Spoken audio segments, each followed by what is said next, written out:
Bulimia nervosa. Bulimia nervosa consist of dietary restriction, जिसमें क्या है, खाना नहीं खाते हैं, binge eating and purging combined with dissatisfaction about body weight, shape, fear of weight gain.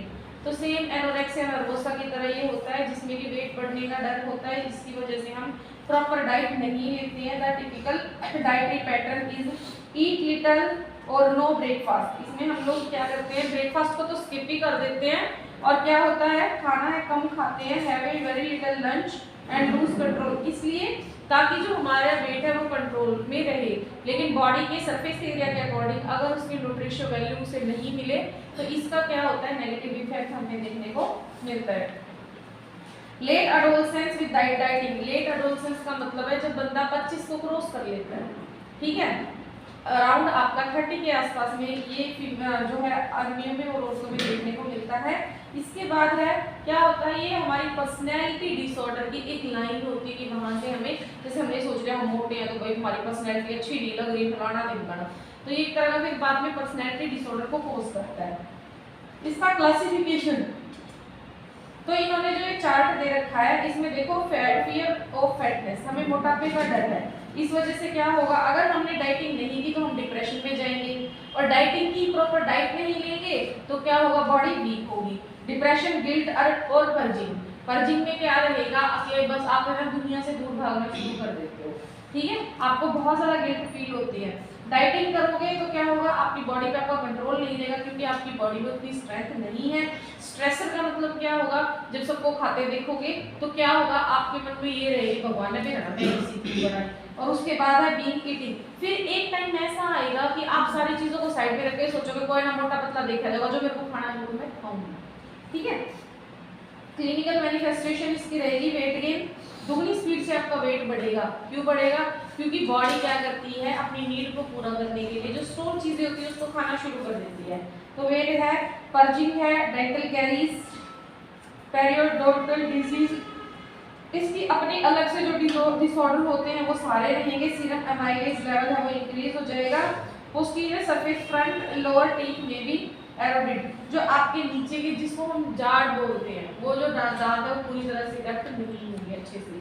Management में हम इसे बिहेवियर थेरेपी है, लोगों को डाइटिंग करने का जो एक्चुअल तरीका जो मेथड होता है हम वो समझेंगे। इंडिविजुअल एंड ग्रुप साइकोथेरेपी, ऐसे ही डिजीज के बहुत सारे लोगों को हम एक साथ काउंसलिंग देंगे ताकि लोगों के अंदर सेल्फ कॉन्फिडेंस अराइज हो। एंटी डिप्रेसेंट, क्योंकि इसमें पहले ही इसके चार्ट में डिप्रेशन को दिखाया गया है, तो एंटी एंजाइटी, एंटी डिप्रेसेंट है, ये जो ड्रग्स हैं माइल्ड सेडेटिव है, ये ड्रग्स पेशेंट को दी जाएगी। कॉम्प्लिकेशन, हाइपोकैलिमिया, आपका dehydration, parotitis, inflammation of parotid gland, depression है, इम्पल्सिविटी, आपको हर जगह पल्स फील होगी, एडजस्टमेंट प्रॉब्लम, किसी भी एरिया में किसी भी जगह आप प्रॉपर एडजस्ट नहीं कर पाओगे। उसके बाद है आपका बीइंग ईटिंग डिसऑर्डर, इसको मत करो, सेक्सुअल डिसऑर्डर, सेक्सुअल डिसऑर्डर को भी मत करो, इसमें कुछ है नहीं ऐसा। नर्सिंग प्रोसेस है वो फर्स्ट ईयर की फंडा में मैं करवा चुकी हूँ। नर्सिंग प्रोसेस क्या होता है, कैसे होता है, ये चैप्टर कंप्लीट हो गया। उसके बाद है bio psycho and social therapies. अब आपकी आगे है ड्रग्स, और एक ड्रग्स 5 नंबर में शॉर्ट फॉर्म में जरूर आती है साइकियाट्रिक की, तो anti psychotic drug. Anti psychotic drug से पहले आपको ये पता होना चाहिए कि साइकोटिक जो डिजीज होती है वो क्या होती है। साइकोटिक डिजीज सीवियर इलनेस होती है जिसके लिए हॉस्पिटलाइजेशन बहुत ज़रूरी होता है, और फिर भी हॉस्पिटलाइजेशन के बाद भी पेशेंट रिकवर करेगा या नहीं करेगा इसकी कोई गारंटी नहीं होती। These drugs called neuroleptics and major tranquilizer and phenothiazis, तो इनको बोलते हैं मोड ऑफ एक्शन। ये क्या करते हैं, blocking the dopamine receptor, caudate nucleus and limbic system. Limbic system का मतलब हमारे लिम्स को और मसल्स को, और न्यूक्लियस जो सेल में प्रेजेंट होते हैं उनको ब्लॉक करने का काम करते हैं। और डोपामिन, डोपामिन हमारी बॉडी में प्रेजेंट भी होता है और हम बाहर से भी लेते हैं। डोपामिन हार्ट रेट को वो करने के लिए होता है, हार्ट रेट को भी, बीपी को भी इंक्रीज करने के लिए हम डोपामिन लेते हैं। इसका बहुत ज़्यादा BP डाउन हो। और एट्रोपिन एट्रोपिन तो इमरजेंसी ड्रग है, वो तो किसी भी सीवियर इलनेस में पेशेंट को हॉस्पिटल में लाते ही सीवियर सांस की प्रॉब्लम या ब्लीडिंग बहुत ज्यादा, और जिसको ब्लीडिंग होगी उसको सारे साइन सिम्टम मिलेंगे, तो एट्रोपिन ड्रग्स हम लगातार उसको साथ साथ देते हैं। लेकिन डोपामिन और डिबूटामिन इनकी अपनी कुछ अलग कैरेक्टरिस्टिक्स होती है, सीवियर कंडीशन में ये दी जाती है। और डोपामिन तो देखो एट्रोपिन है, हम उसको डायरेक्ट दे सकते हैं, वेन में इंजेक्शन दे सकते हैं, लेकिन डोपामिन का नहीं, NS में जाता है। वो एनएस में ही जाएगा, और वो भी 8 ड्रॉप्स पर मिनट जाएगा। 8 से 9 भी ड्रॉप नहीं लगा सकते हम। क्यों नहीं लगा सकते हैं? क्योंकि उसका जो कॉम्प्लिकेशन है इतनी सीवियर होती है, पेशेंट की जान चली जाती है कई बार। तो जो आपकी डोपामिन है, इसका अगर हमारी बॉडी में एक तरह से ये लगा लो, ये केमिकल हमारी बॉडी रिलीज करती है, लेकिन मच ऑफ क्वांटिटी में नहीं करती है। तो जब हमें इसकी ज़्यादा नीड होती है तो ये एनएस के साथ हमें दिया जाता है, लेकिन एक लिमिटेड क्वांटिटी में।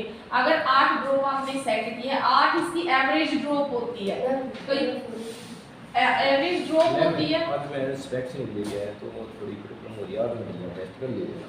ठीक, 2 दिन का देगा। ठीक है। एवरेज का क्या होता है कि एवरेज में जो नॉर्मल सीवियर पेशेंट आते हैं उनको हम 8 ड्रॉप देते हैं। कभी कभी ऐसी कंडीशन हो जाती है कि ज़्यादा सीवियर पेशेंट हो तो भी उसको एक आधी ड्रॉप बढ़ा दे, लेकिन बहुत रेयरस्ट केस में देखने को मिलता है नहीं बढ़ाते। क्यों नहीं बढ़ाते? उसका एक ड्रॉप का उसके नर्वस सिस्टम पे इफेक्ट पड़ता है। अगर हम एक ड्रॉप से ज़्यादा चली जाए किसी की गलती की वजह से तो पेशेंट मर सकता है। बिल्कुल मर सकता है। अगर पेशेंट की बॉडी में इतनी स्ट्रेंथ नहीं है कि वो इस मेडिसिन को अडॉप्ट कर पाए तो भाई बिल्कुल मर जाएगा। ठीक है, सेम सिंटोसिन वाला काम होता है। जैसे सिंटोसिन है, सिंटोसिन कभी किसी को डायरेक्ट नहीं दी जाती। डिलीवरी पेन में सिंटोसिन पेन इंक्रीज करता है, रिलैक्सेशन करता है और इंक्रीज करता है। सिंटोसिन की भी ड्रॉप सेट होती है, अगर उससे ज्यादा ड्रॉप दोगे तो यूट्रस में इतनी कॉन्ट्रैक्शन ला देगा कि यूट्रस फट जाएगा। तो वो भी क्या होती है, अपनी एवरेज पे होती है, पीक एवरेज पे होती है।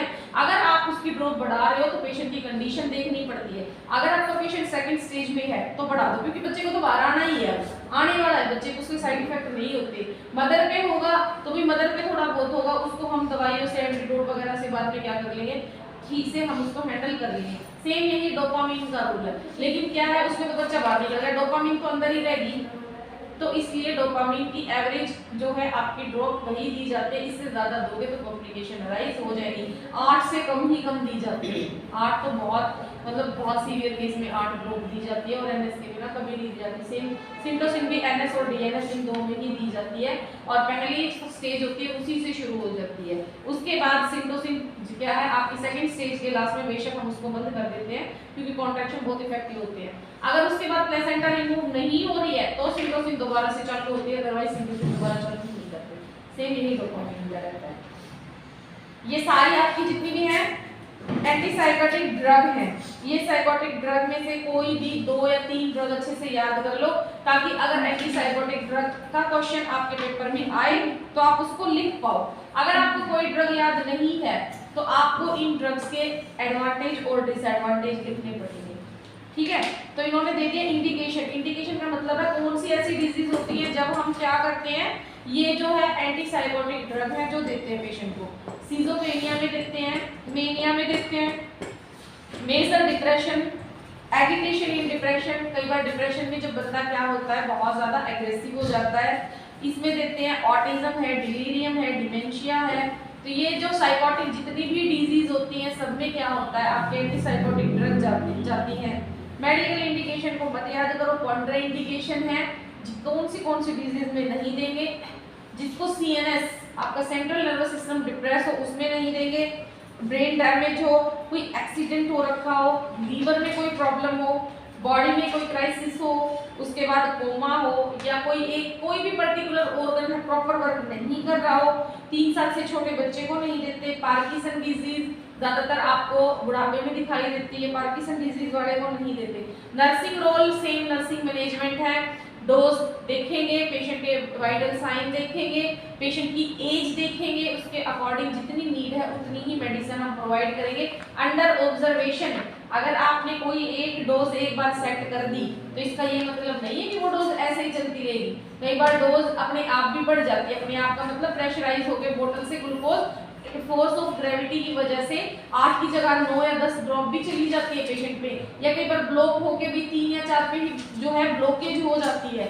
तो अगर आपने किसी को ड्रॉप पे सेट किया हुआ है तो ये आपकी रिस्पॉन्सिबिलिटी है, हर 15 मिनट पे जाके आपको ऑब्जर्वेशन करना है पेशेंट का, ठीक है। तो ये इसकी आपके नर्सिंग रोल लगा लो, चाहे कुछ भी लगा लो, ये इसके रहेंगे। एंटी डिप्रेसेंट ड्रग, बस ठीक है, सब चीज़ को